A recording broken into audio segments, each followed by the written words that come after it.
Right, it's just a couple of seconds before 7:30 here on Morning Live, and we now cross over to Sandton, where we're having one of our new age business breakfasts in conjunction with SABC News, where we're going to be talking to the Minister of Basic Education, Angie Motshekga. This is also your opportunity to ask any questions pertaining to education here in South Africa. It's always one of those issues where so many questions are always raised, and this is your opportunity. So please do get hold of us at Morning Live SABC, hashtag TNA BizBrief. We look forward to hearing from you. But right now, let's say a very good morning to Peter Ndoro and his guests. Morning, Peter.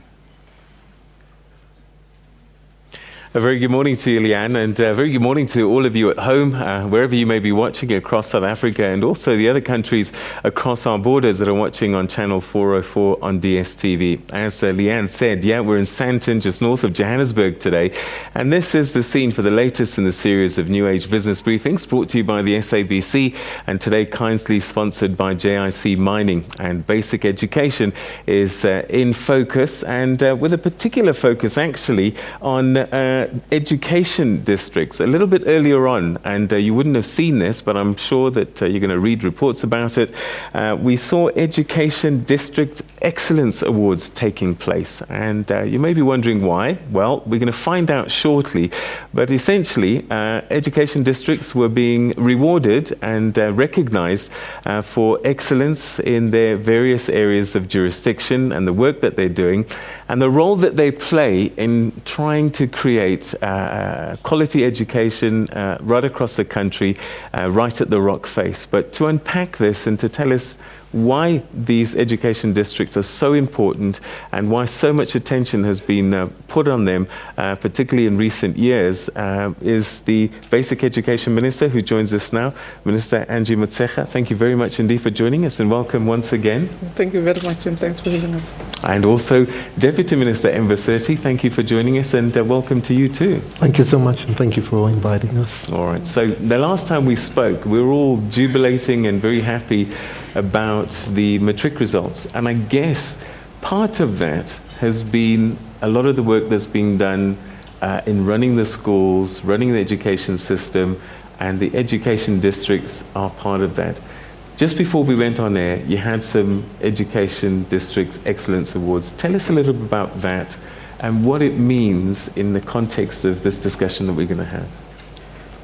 You know, we've decided, Peter, as a sector that we should reward and acknowledge districts as one of the most important points for us and provinces in reaching schools, because anything and everything we do should have an impact on what is happening in the classrooms. And districts are the closest to schools. So any success that we can claim as a sector, it's success that has been done by these district officials. So we have 81 of them in the country. And let's just say they are the closest to schools, and they are our way with the provinces to reach schools. So they're a very important part, and indeed critical for us, for our success and for progress. So that's why we just felt that we should acknowledge them as this very important element in our system. All right, Deputy Minister, perhaps you could start to just sort of explain to our viewers, what are these education districts and where do they fit into this educational system?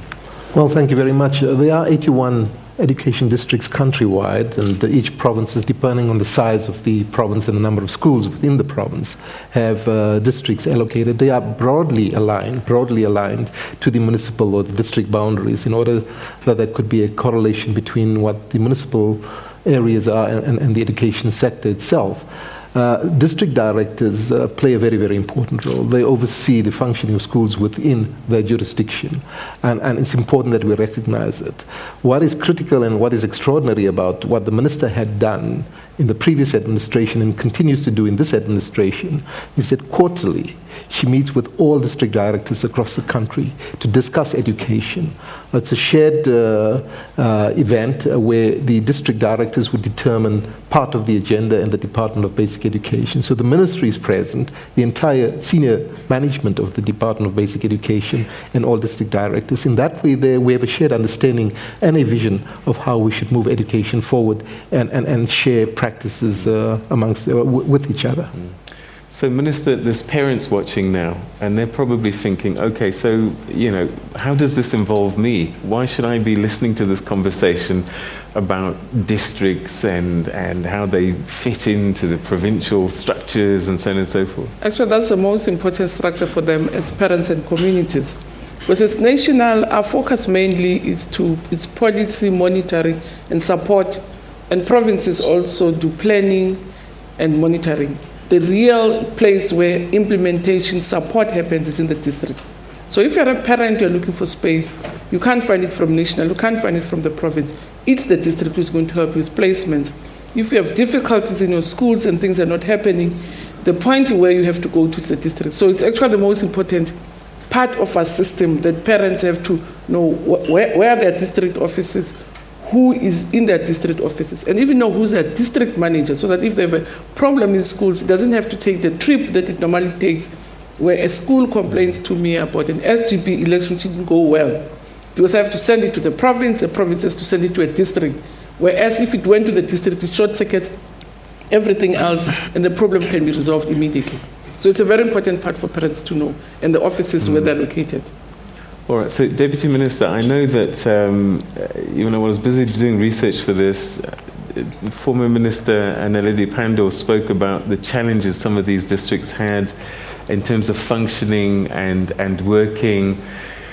What have we been able to do? You've talked about these regular meetings, but what other interventions have you been able to put into place, and what's the state of play now?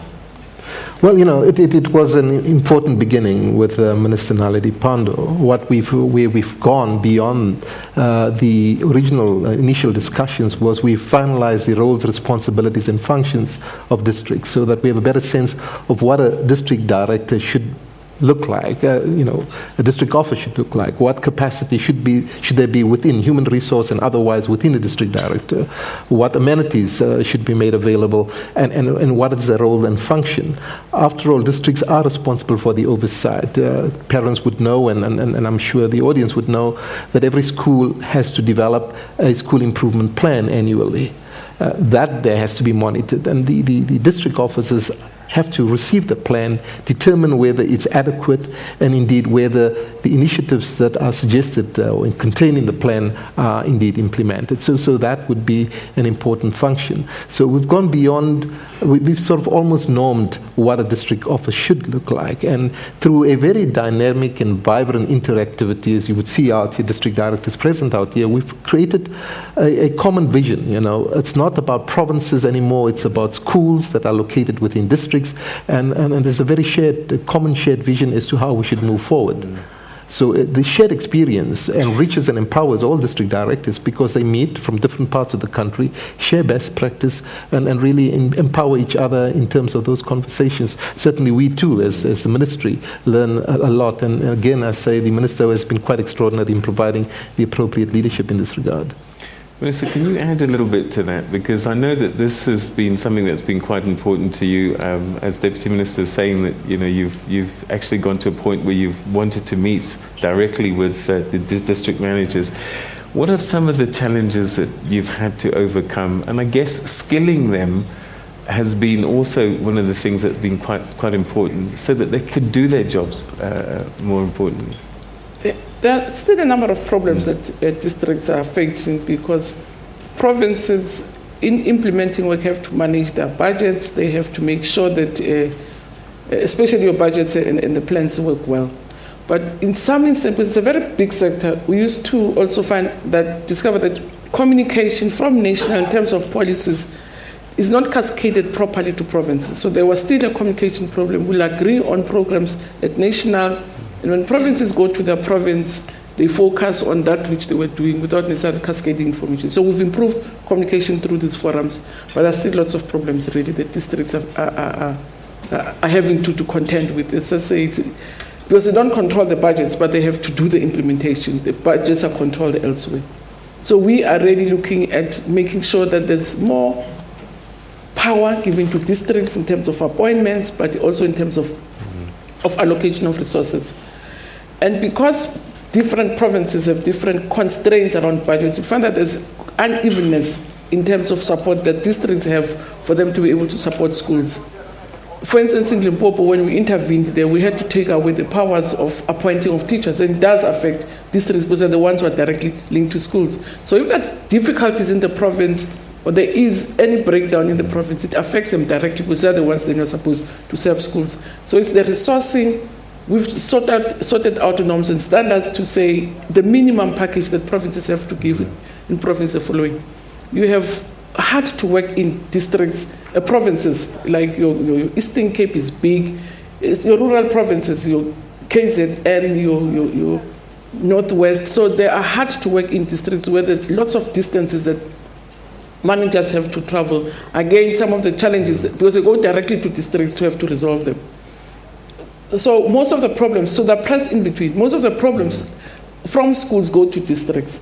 And we also pressure them down. Anything we want, we expect to get it through them. So as I said, there are lots of challenges, but I really must say, we're quite lucky, or I think it's good that we really have very good managers. And I appreciate that in provinces, they've put their best in the districts, who can take the pressure, who really also have experience and sense of the sector. And I think that's been one of the strengths that provinces have done, that in all the weaknesses, we've sent the best to districts. And I think that's why we're able to sustain even difficult situations, because we've got very strong people at the district level. And that's some of the best that I think provinces have that they send to districts. One of the things about having excellence awards is that criteria get set up and then you start to be able to measure. And I'm just wondering, with that in place, have we been able to see an improvement in the functioning of districts? And if so, how have you been able to gauge that? Well, that's a very important question, because what we've been doing in the Department of Education, Basic Education, obviously in collaboration with our provincial departments, is to ensure that our districts are data-driven. So they are data-driven districts. We would be able to tell you about the performance of every learner in terms of literacy and numeracy from grade 1 to grade 6 and grade 9. So we have an empirical instrument by which we could measure the performance.